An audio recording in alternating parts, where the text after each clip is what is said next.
Good morning, everyone. Well, I guess it's not morning anymore. I always like to teach people some Italian. So CH in Italian is K, so it's actually Alessandro Chiesa. Okay, so today I want to tell you a little bit about something I'm quite excited about, which is cryptographic proofs. Okay, so this is going to be a technical talk. And I have as my goal, for those of you here, to, when you walk away later today, to understand something about cryptographic proofs that are highly efficient. Okay, that is called succinct arguments. Okay, and so let me tell you about what are succinct arguments. And in order to tell you about what are succinct arguments, I have to first tell you about what are proofs of computational integrity. Okay. So, in a proof, you have these two parties that are called a prover and a verifier. Okay? And the prover knows certain things. It knows a function, an output, and an input. Okay? And the verifier knows just the function and the output. And the prover would like to convince the verifier that he knows an input x that makes the function f output y. Okay? So, does anybody have any suggestions on what the prover could do to convince the verifier that this is the case? It was not a rhetorical question. You can give it text, right? So you can just send a string, okay? For example, x, okay? And the verifier can just go ahead and so run the computation itself, right? Now, more generally, we'll see in a moment, the prover may actually decide to do something else other than sending x. But the key point is that, when you suggested, why don't you give the verifier x, it was because that seemed like a good way to convince the verifier. What does good way mean? So when we talk about proof systems, we have these abstract properties in mind that sort of capture formally what we mean by proof. One of them is called completeness, that says that if the prover is saying the truth, that says there is an x that makes f output y, then the prover should be able to convince the verifier. So for example, the prover could literally go ahead and say, here's x. Okay? If he's saying the truth, he will make the verifier be convinced. Okay? So formally, that's how you would write it. But that's not good enough, right? So you also need the other side, which is called soundness. Okay? If the theorem is false, then there is no x that makes y equals f of x, then you want it to be the case, the verifier cannot be fooled. So for example, in the simple case, where the verifier is just going to take whatever the prover gives him and stick it into f and check himself, if there is no x that makes f output y, then clearly, no matter what the prover sends, he's not going to be able to make the verifier accept. Does that make sense? Right? Now, clearly, sending x explicitly is just one particular way to achieve these two sides, completeness and soundness of a proof. Okay? So a proof, is a proof because it has these two sides. Okay? Clearly, achieving either of these properties on its own would be trivial, right? So if you want to just make the verifier always convinced, let him always say yes. If you want the verifier never be fooled, let him always answer no. Right? What you want is the verifier to kind of discriminate correctly between truthhoods and falsehoods. Okay? All right. So sending x is a pretty reasonable way to sort of prove the statement. It says, here it is. However, today I want to tell you about why sending x sort of in a very in this straightforward manner may not be such a useful thing to do. Specifically, x itself may be large. Okay? It may take a lot of bandwidth to just send x. X may be like, I don't know, a big database, okay? Or maybe lots of data that f is inspecting to produce some final output. You could think about, for example, f as a training algorithm, okay? On a large piece of data to produce a classifier.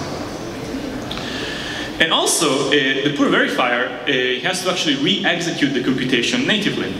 Okay? And so it has to run in time that whatever time it takes to compute y, by running f of x, verifier has to sort of incur that cost. You may wonder, okay, what does all this have to do with blockchains, okay? Can anybody maybe give an example where sort of naively re-executing computations is something that is inconvenient in the blockchain world? Again, that was a question. Here somebody wants to answer. I don't hear very well. Right, so for example, let's take a simple example in a smart contract system like Ethereum, okay? When you send a transaction, okay, it says, hey, you know, I've run this contract call, here's the output, you know, please validate it, okay? And now everybody else in the world is like, you know, I don't trust you, so I should probably rerun the computation to make sure, right? And because everybody else is rerunning the computation, you have things like gas, for example, right? You don't want users to just run denial of service attacks by just saying, here's a very expensive computation that is offline, please re-execute it, okay? You actually have to pay for your own computation. So, in general, this idea that you can have maybe proofs of computational integrity that are more efficient than naive re-execution has a very tight connection to what we've been talking about today. So there's peer-to-peer systems where somebody, so in the privacy of their own home, has done a computation and then wants to claim a result for the rest of the world. And now you don't want each person, each validator in the rest of the world to have to re-execute the computation from scratch in order to be convinced. So cryptographic proofs play a role here because you want to find sort of more efficient methods to verify the results of computation. Does that make sense? Okay. So, succinct proofs encapsulate sort of this more efficient goals. Okay, so you would like to say that the proof itself is not so big, doesn't have to be as big as X, and the time to check the proof doesn't have to merely be re-executing the original computation. What you like to do is for the proof to be so-called succinct, so like short. For example, you could require that the number of bits in the proof is not order of X, but say some exponentially smaller than the running time of the computation. Okay, so polylog in T. And similarly, you can also ask the time to check the proof is so-called succinct, and it's short. It doesn't grow linearly in T, but grows exponentially, sort of slower, like in some like log T. Okay. So this notion of cryptographic proofs that for long computations that can be efficiently verified was actually introduced in the 90s, among others also by Silvio Micali, who had like a beautiful paper precisely on this subject in the 90s, who provided the first construction that achieves these properties. And what I wanted to do today was to attempt to tell you a little bit about where do proofs like these come from. It sounds such a magical property that you can check a computation without actually re-executing it yourself. Okay?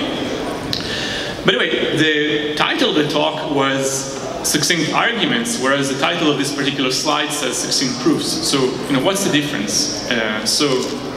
Again, it's a technical talk, so I want to attempt to explain some concepts. There is a difference. It turns out that when you ask such a strong efficiency property like succinct proofs and succinct verification, it is actually impossible to achieve as is. Okay? We have to make a compromise somewhere.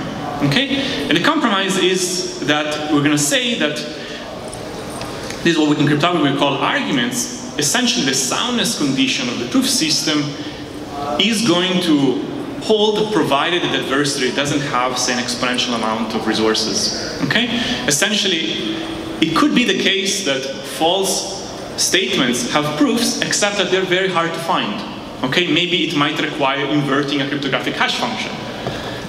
So it's not that it's literally a proof, it's an argument. Okay? So the soundness condition will rely on some cryptography. Is that a problem? No, I mean, we rely on cryptography all the time. You have to make sure you rely on good cryptography, okay? So if there are false proofs, but they're hard to find, that's okay, right? So we rely all the time on encryption. Does it mean it's perfectly secure? No, it just says that you cannot break it unless you bring to the table an exponential amount of resources. Who has an exponential amount of resources? Nobody, right? Now with this relaxation, which one can actually prove is necessary, we actually have a feasible goal. And it turns out that actually it is possible to achieve. So the notion of succinct arguments is what I want to talk about today. Okay, are we together? Unfortunately, I cannot see you. I don't know whether so you look confused. You have question marks on your head, or.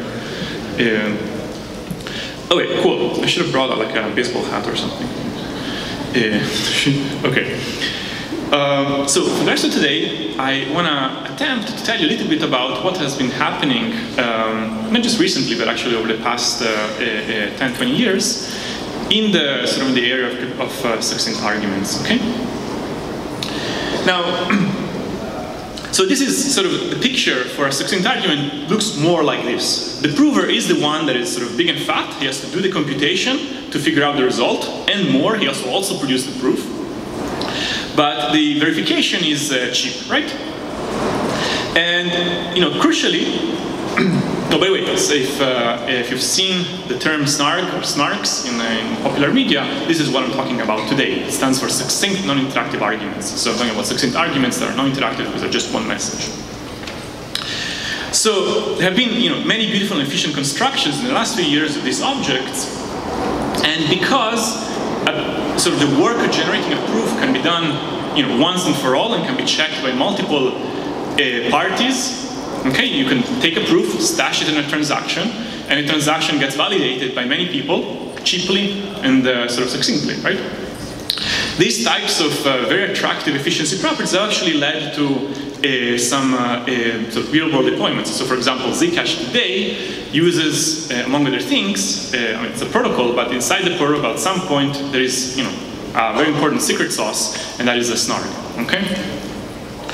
And also more recently, actually last year, I actually co-founded another company called StarkWare that sort of precisely revolves around sort of exploring exciting applications of not just the privacy, but scalability brought about by SNARKs. Okay. Now I mentioned zero knowledge a few times. Today we're not going to talk about it again. When you have this type of cryptographic proofs, you can use them for good things, either because they're very efficient, or because they're private, or because of both reasons. Okay, you want them to be highly efficient and private. Okay, so today I'm not going to focus on the privacy aspects of these proofs. I specifically really want to tell you about how on earth could it be that a proof could be so small and easy to verify. Okay. All right.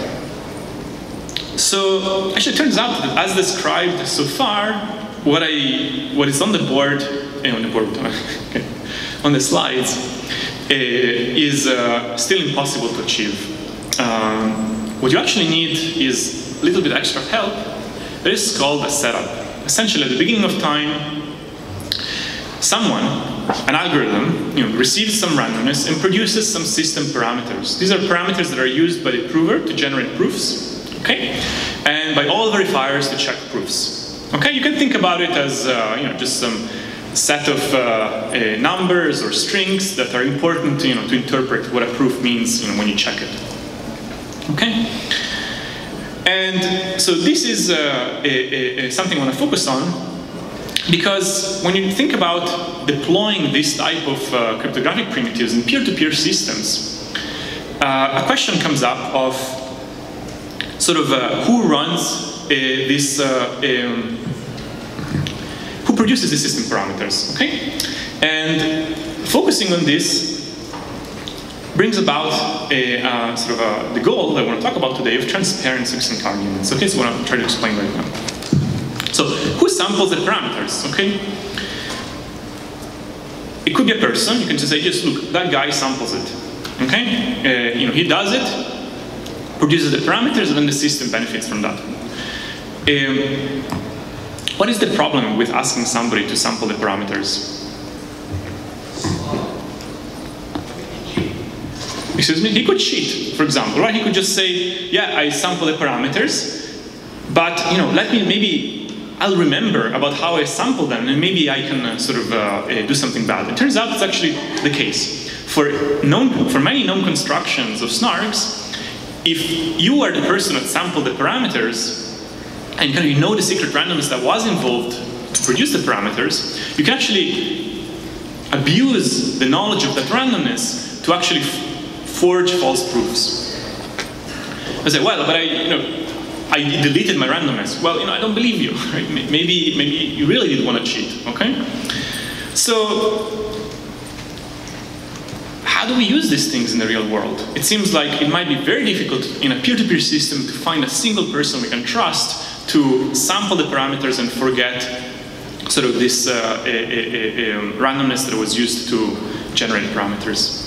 Now, in the real world, what we've done, both within academia and eventually in industry, is to find strong, let's call them mitigations. Essentially, what you want to do is you want to bring together a group of people, 6, 10, 20, maybe 100 people, okay? That are going to conduct a so-called cryptographic ceremony. And they're jointly going to sample the parameters in such a way that if at least one of these people is honest, then all of the parameters that are generated, the parameters that are generated are sort of securely sampled, okay? So you have this multi-party computation that you would have to corrupt everybody, okay? So in the real world, you could realize this by bringing in different stakeholders, people with different ideological opinions, so that it becomes sort of unthinkable for all these people to jointly collude, to take down the system. And it turns out that these things have been done in the real world, and I think it is a pretty reasonable, from a security standpoint, it's a pretty reasonable thing to do in the real world. What is, in my mind, what is the major drawback of these types of approaches is sort of operational costs, okay? So organizing and orchestrating a cryptographic ceremony requires time and effort. You have to do it well. If you don't do it well, it's insecure, right? And so if we sort of imagine a future where these cryptographic proofs are part of many systems, they provide scalability in many settings, maybe they're powering all kinds of services where offline lots of complicated things happen and only proofs are then posted later. We cannot sort of go around doing cryptographic ceremonies every time there is some new interesting application of cryptographic proofs. We want to be able to sort of nimbly deploy these types of proofs in all kinds of applications. So at the same time, I said that system parameters are kind of important. Like, we need them, otherwise these objects don't exist. So what's the next best thing that we could try to do? So in my own research group and also in my in the latest startup that I co-founded, I have been studying a lot this notion of so-called transparent SNARKs. Okay, these are SNARKs where the system parameters have no structure. Essentially, all you rely on is knowledge of sufficient amount of public randomness. Okay, and while from a theoretical perspective, assuming that everybody agrees on some string is random, is a system parameter, it is qualitatively much harder to corrupt because there's many places where you can find, random looking things. Here's one, right? You just take pi, right? And you read enough digits of it, and pi, believing that pi was designed such that, at some point in 2018, 2019, people could forge false proofs for SNARKs, that seems, a bit extreme, right? So pi existed before we thought all of these notions, so using something like that, it's a sort of pretty reasonable heuristic in practice. Okay? So even though technically there is a parameter, there are system parameters, using a sort of merely relying on public randomness is a pretty good compromise in practice. So essentially what I'm going to say is that if we look forward into, if we believe, and I think many of us do, and that cryptographic proofs are going to play an important role in scalability and privacy going forward in these peer-to-peer systems, it's important to sort of develop good constructions of transparent SNARKs. But what does transparent means? It means that somehow there is no sort of secrets in the system parameters. Okay, the randomness that was used is what is used in the end. You cannot, there's no trapdoors, you know about it. Okay, so these type of constructions are not deployed yet, but thanks to recent exciting developments inside academia and also this startup that I mentioned, I think we're going to see them deployed already starting next year. And I want to tell you about sort of using pictures, where do transparent SNARKs come from? Okay? That's kind of the plan for the next 23 minutes. Or maybe I will finish even before. Okay, so let's take a breather. Okay, so we talked about succinct arguments. So far, succinct arguments are about sort of proofs that are short and easy to verify. And then I said, we need system parameters. I said, system parameters are a bit inconvenient in peer-to-peer systems. So now we're going to focus on a very specific type of succinct arguments, the transparent ones. Okay, those are the ones that are easiest to deploy. Okay, they have the nicest type of setup. Okay, and now I want to tell you where these things come from. Okay, so we go back to the 90s. Many good things happened in the 90s, where actually at UC Berkeley, so several graduate students introduced the notion of probabilistically checkable proofs. Okay, I want to tell you what this notion is. It's a beautiful notion. It's not a cryptographic notion. It's a sort of just like a thing that exists in mathematics. Okay, and it is also about proofs, except that it has a sort of structurally looks a bit different. Okay, so let's again focus on a prover that has a particular computational statement that it wants to make, and it produces a proof. Now, before we thought of proof as just X. Now let's imagine that the prover doesn't write down X, but somehow encodes X in some way. From a technical perspective, underneath it all, there is some sort of error-correcting codes with very special properties, but essentially you take your X, and you encode it in some way, and you write it down. So here it is, it's written down. After the prover writes this kind of encoded X, the verifier comes along and it says, I want to check it. Okay? So instead of looking at the entire proof, the verifier is going to check the statement by only sampling a few locations of the proof. That's why these things are called probabilistically checkable proofs. They're proofs that can be probabilistically checked. So how does it work? The verifier produces some queries. How many? Well, think 3, like a very small number. Okay? It gets back the answers and it says, okay, the answer, I looked up location 7, location 13, location, 43. I got back the answers, these are the answers. I now decide where to accept or reject. And now here's a beautiful fact. It turns out that every computation is such that you can produce a proof of this form. It's a highly non-trivial fact. It turns out this is true. There's no cryptography or anything. It's a fact, sort of let's call it of nature, of mathematics, that every computation for every f and candidate output y, it is possible to write down a proof. It's not a small proof. It has size poly t. Okay, it's at least as long as the original computation, in fact longer than that.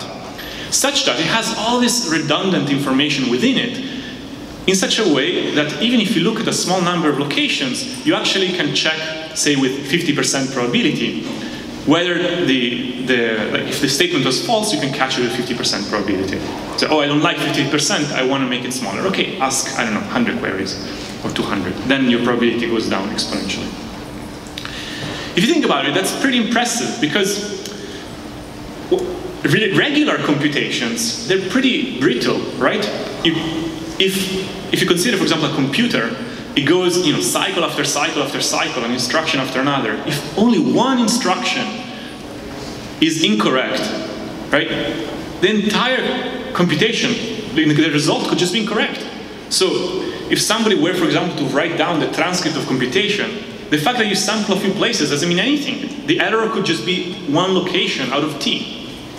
So the fact that you can sample, say, 3 locations out of something, an object of size t, and have 50% confidence of catching a mistake is incredible.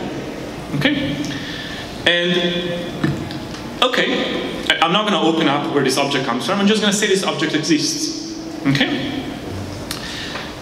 And transparent SNARKs are a way to build on these objects to produce cryptographic proofs. So the question is, well, isn't this thing already a snark? I mean, it feels pretty similar to what we're trying to achieve. What's there to do? Yeah, what's there to do? There's another question. So anybody know? Why isn't this thing already a snark? It's kind of, yeah, first it's not succinct, right? I mean, the proof is long, right? How do I tell you the proof? Yeah. Yeah, kind of, exactly. So this is not really like something I can send you over the network, right? How would you use this? How do you put this in a transaction, right? Either, you know, maybe you first send me via email the long proof, and then I sample it myself, but then by the time you send me the long proof, you might as well send me X, right? Or maybe you say, no, I don't send you the proof, just send me the queries first, and I'll send you the answers. But then I can cheat, because I can pick the proof to depend on the queries, right? So here, the way I describe things is that you write down the proof, then the queries are sampled, okay? It's important. If you first see the queries, you can just concoct some local sort of answers that are going to make the verifier happy.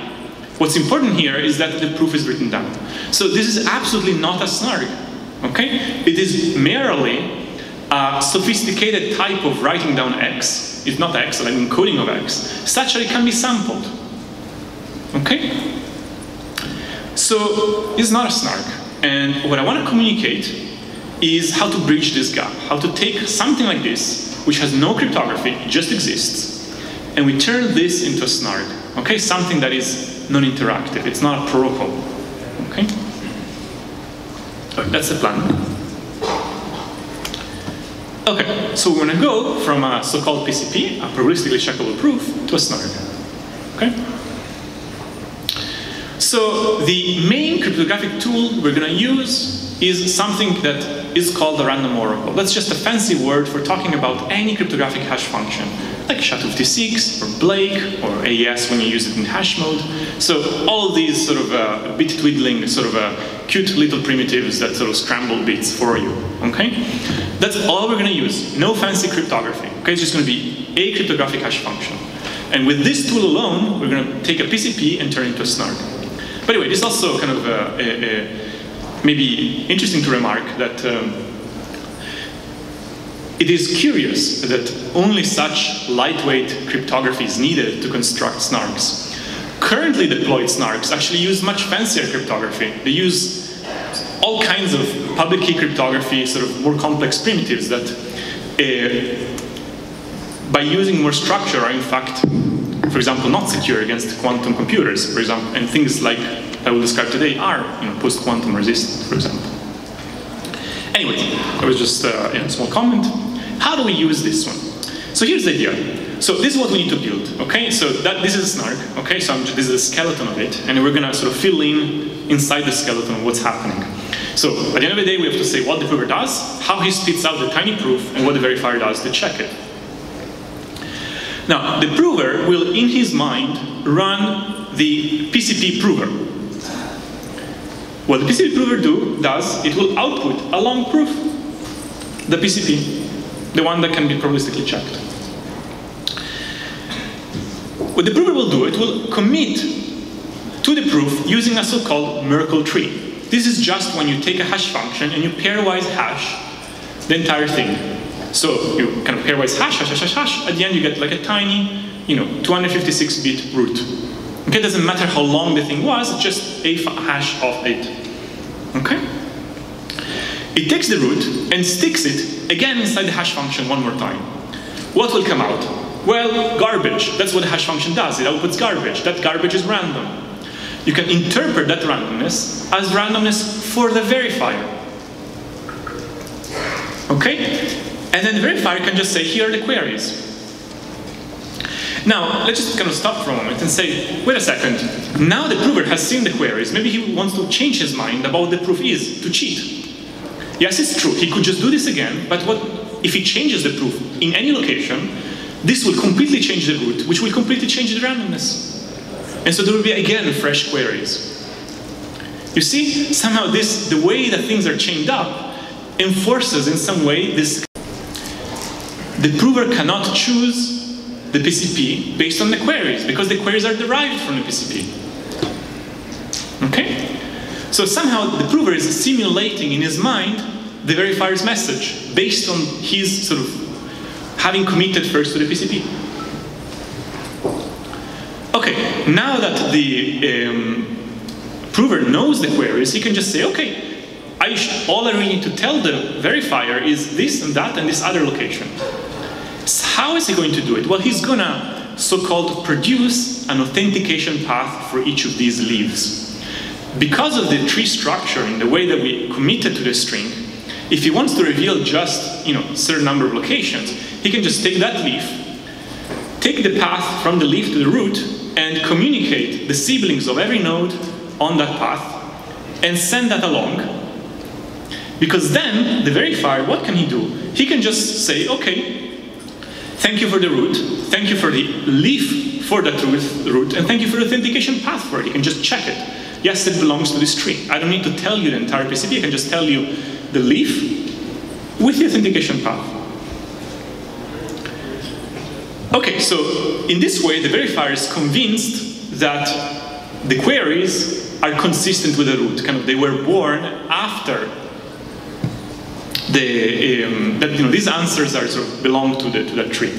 He also needs to check that if you take the root and you pass it through the hash function, you get that randomness that was used.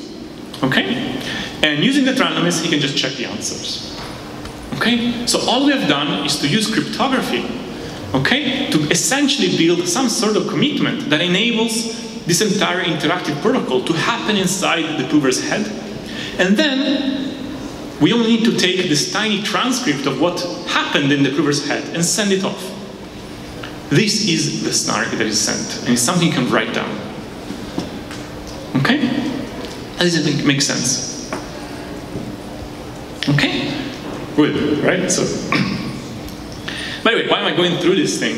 Because many people are interested in SNARKs and they ask me, okay, I want to learn more. What do I do? Unfortunately, the situation is that there aren't surveys or courses about SNARKs. There are only academic papers dating back, either recent, sort of fresh off the presses, very difficult to go through, or like also other papers, more academic, in the 90s. So it's kind of difficult to go back and just start, disassembling academic papers. So there are some concepts that I believe are communicatable and are interesting. And so I'm here to attempt to communicate this, I think, interesting ideas. Okay, so this is a snark. Let's just double check that the proof is indeed small. What's inside the proof? Well, we have to communicate the answer to every query, so we have at least something for every query. And then we have to also give the authentication path. But notice the authentication path is small. Why? Because if you build a tree, binary tree, on top of a long string, the depth of the path is going to be logarithmic in it. Okay? So if your PCP has length poly t, your authentication path has depth log t. Okay? And overall, if you ask, let's say, log t number of queries to kind of make sure your soundness error is very small, overall you have polylog t amount of information communicated from the prover to the verifier in one non-interactive message. By the way, where is the setup? Where are the system parameters? Where is the randomness that I discussed earlier? That's also a question.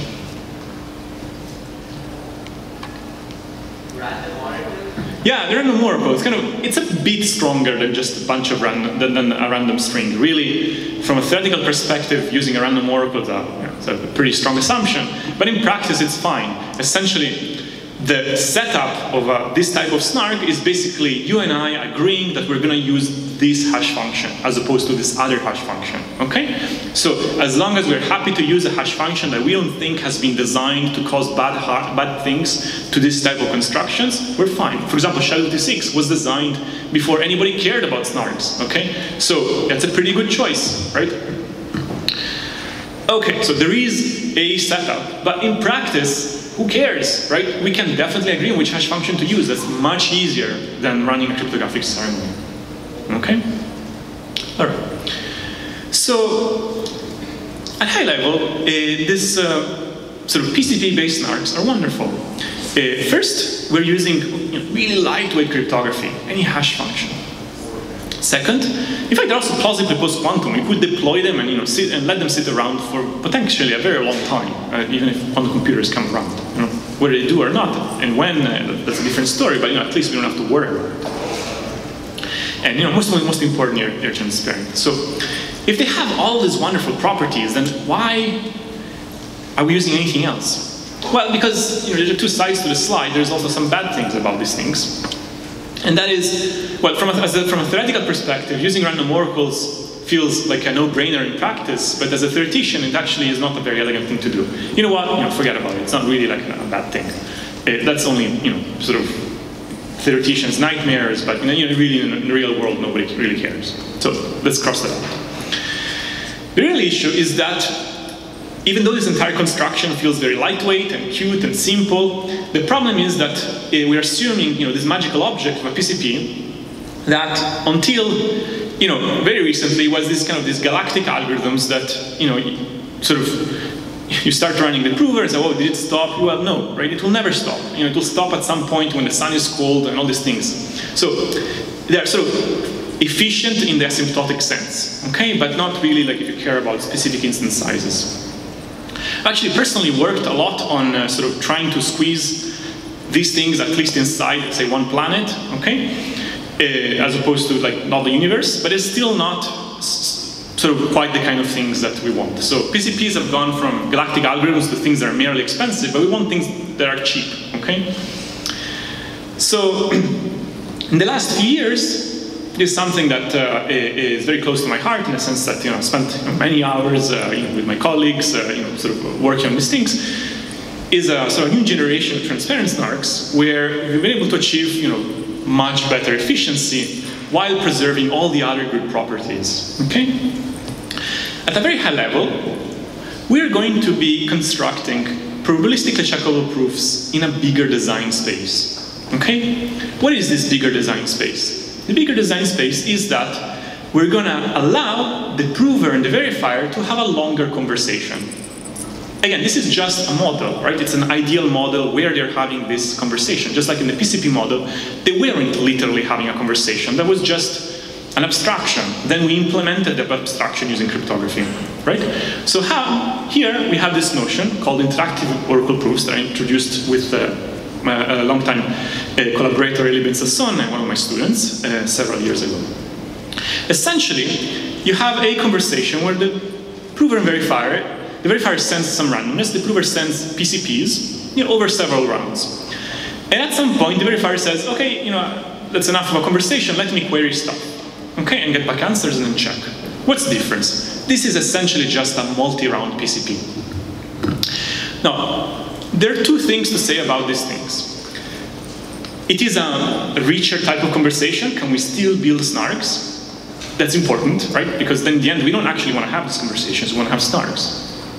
Second, do we gain anything with these richer types of conversations? Okay?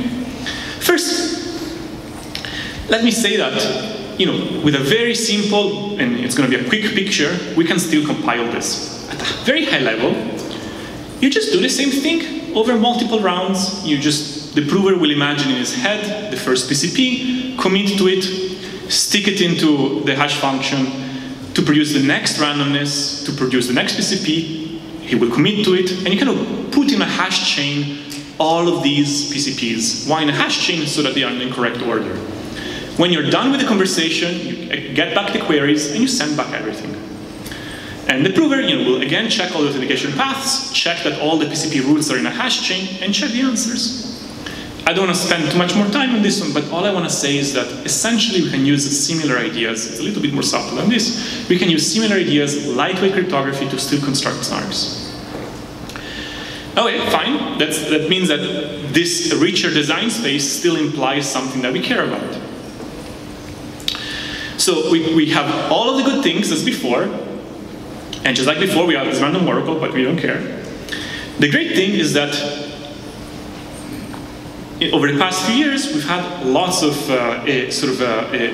new ideas and discoveries, whereby we have shown that this notion of interactive oracle proofs or multi-round PCPs are really not that expensive. They're in fact much faster, more efficient than PCPs. And Over the last few years alone, we've had this, I think, very exciting interplay between asymptotic improvements and concrete efficiency improvements, where new theoretical ideas give you new asymptotics, and you say, wait, this new tool is actually very exciting for actually building a system. While you build a system, you come up with interesting ideas that help the asymptotics. It's been a very exciting sort of back and forth between theory and practice. But at the end of the day, you get this improved IOP-based sort of transparent SNARKs.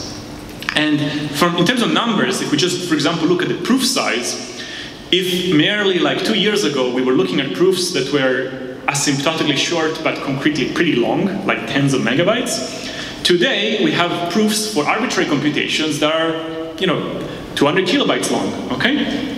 For any computation.